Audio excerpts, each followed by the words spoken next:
Hello again, Andy with Handy Handyman. Welcome back to another run through. We are out today in the Dallas area running through some inspection repairs for the Lewis Group. We do a lot of stuff for them. And so there's a few things on the house.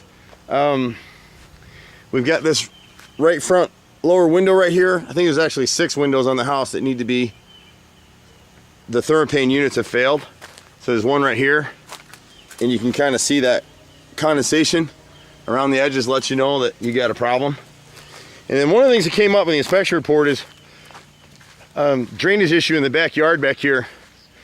You know, and the thing about this is, no matter what we do back here, in real heavy rains, water's gonna come down off this hill from the neighborhood above and from this backyard behind. You can see you've got all this pine straw, and this pine straw is at least 2 or 3 years old. And you can see it's all still laying flat. So it's really not getting that much water.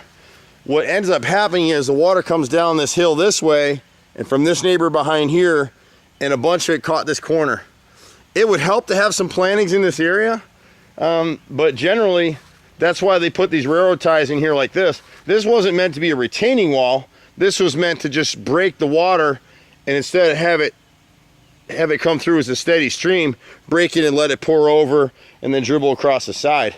Most of this is what the inspector wrote up here. So you've got this, the 2 rear gutters are draining right here back against the back of the house, and the water has nowhere to go. So in heavy rains, the water comes down off the hill here. It gradually gets into this little, what's created a swale against the house and washed out the pine needles. The homeowners probably replace these things annually. What we would do here is just turn this elbow right here to a B elbow and connect to a black drain pipe, and we would create a slotted pipe, and what they'd want to do is just put some crushed gravel rock in front of this pine mulch and get it down here. The house is on a slab anyway, but get it down into this area right here, and this is where the water's been pooling a little bit. You can see how dug out it is, and then it stops right about here, and then it gradually percolates across the yard. And you can see where the pine needles are washed out here. So we've had some real heavy rains. We've had, 3-4 inches of rain here. And then we would probably pick up this downspout right here and connect it with slotted pipe from this corner to here and let it drain. I'd probably continue up and let it drain across the front yard is what we would do with it. And it'd be the same thing back here. On the right rear corner of the house, you've got basically the same issue.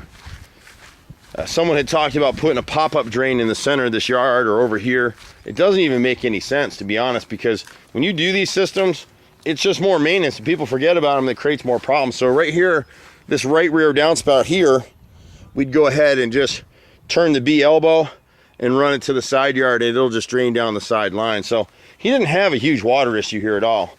This is a vinyl sided house, and we'll show you something with it in a minute. This isn't warped, it just needs to be secured under this window and actually under the one of the front windows as well. And then it's hard to see it, but these doors don't need to be replaced. Whoever built this house tried to make it as maintenance free, as they could. This is PVC brick mold, so that won't rot.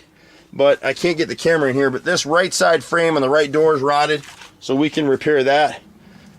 In the left French door, the right and left inside frames are rotted, so we can replace those as well. One of these windows back here on the eat-in area, the seals have blown. There's 2 windows at the front dormer.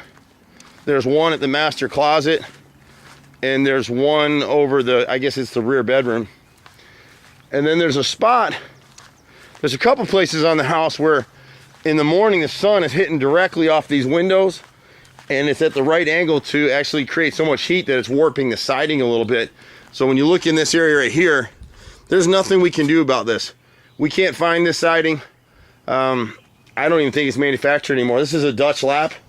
There's not a lot of need for vinyl siding in the Atlanta market anymore, so you can't get it. And there's another area around the front I'll show you in a second. So the best thing you do there is just let it be. Even if I were to replace this siding, it's just gonna warp again anyway. So, maintenance free is kind of nice in theory, but it doesn't really work in practical operation. This right dining room window at the bottom here, the seals are blown. The upper window here at the master closet right here is blown. There's 2 windows up here in this storage area over the garage are blown. and then that one on the right front corner there as well. And then there's a little section of siding right here, has that same warping issue, but most of the siding's in great shape. For me and my money, I would just leave it alone. I wouldn't do anything with that siding. We pretty much do anything. We've been out here for, God, 25 years now. It's hard to believe. You can reach us at 770-912-2829. I'm Andy with Handy Andy. My brother and I are all over the place, and we'll see you at the next house. Bye for now.